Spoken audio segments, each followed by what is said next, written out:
Be ready. 15 seconds.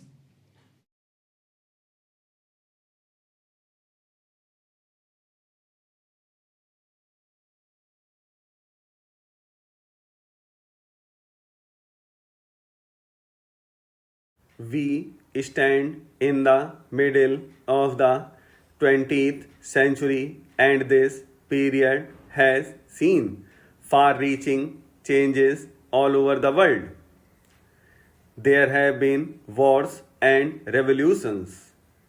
The tempo of change is very great.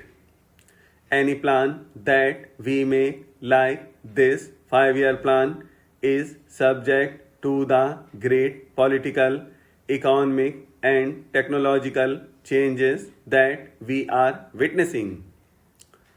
All of us have some kind of ideology, some kind of philosophy of life.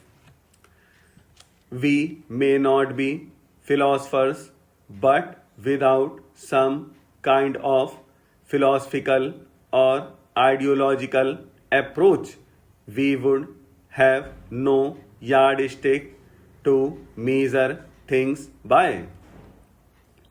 And yet, our ideologies and philosophies of life somehow do not fit in with this middle of the 20th century.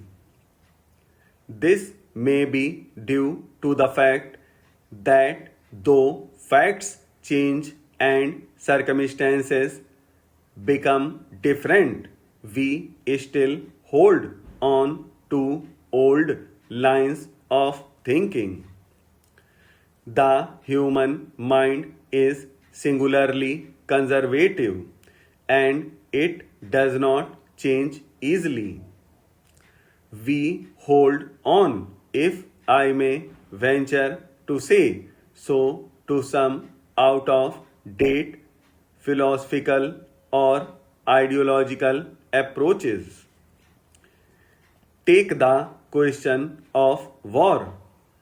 Many people say that because of various developments in the world, war has become or ought to become out of the question. War was useful whether good or bad if it helped you to realize your objective. When it does not do that, when in fact it does the reverse, then no person should indulge in war. I should like to extend that parallel a little further. If a war, atomic or other, is now something that can only be considered excessively foolish, Cold War becomes more and more absurd. Cold War exists, it goes on, but really analyzed in the circumstances of today, it has little meaning. Likewise, certain other approaches, some economic approaches, which may have a great deal of truth, just do not fit in with the present circumstances. The major fact of today is the stupendous growth of technology, the tremendous growth of the productive apparatus of society, the tremendous power that human beings possess and are likely to possess in the form of atomic energy. These things are not quantitative changes but qualitative changes in society. Of course, in India, we have not been very powerfully affected by the technological process. We have read about it, but we have no real sensation of it. In planning, however, we have to think in technological terms for production of wealth on large scale. We are now going to have annual plans. Every year, a report of the annual plan will be placed here, which will give a more precise indication of the targets for that year. I hope to place a report of the annual plan on the first year of the second 5-year plan before this house during the next session. We have said that our objective is a socialistic pattern of society. I do not propose to define precisely what socialism means in this context because we wish to avoid any rigid or doctrinaire thinking. Even in my life, I have seen the world change so much that I do not want to confine my mind to any rigid dogma. But broadly speaking, what do we mean when we say socialist pattern of life?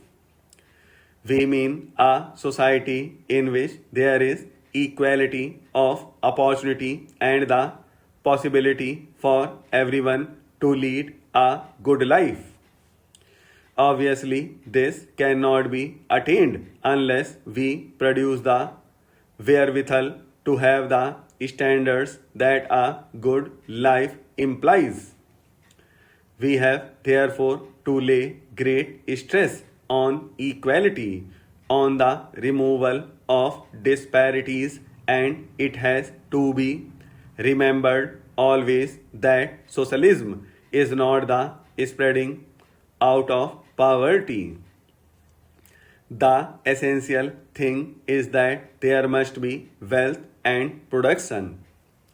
There is a good deal of talk about ceiling, and one naturally tends to agree with it because one wants to remove disparities.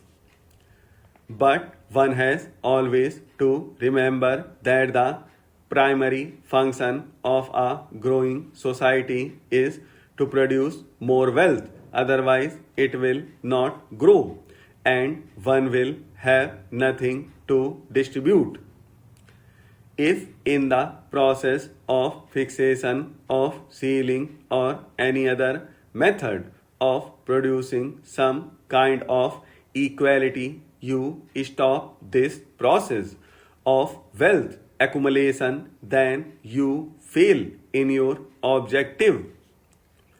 Therefore, whether it is in industry or agriculture, the one and the primary test is whether you are adding to the wealth of the country by increasing the production of the country.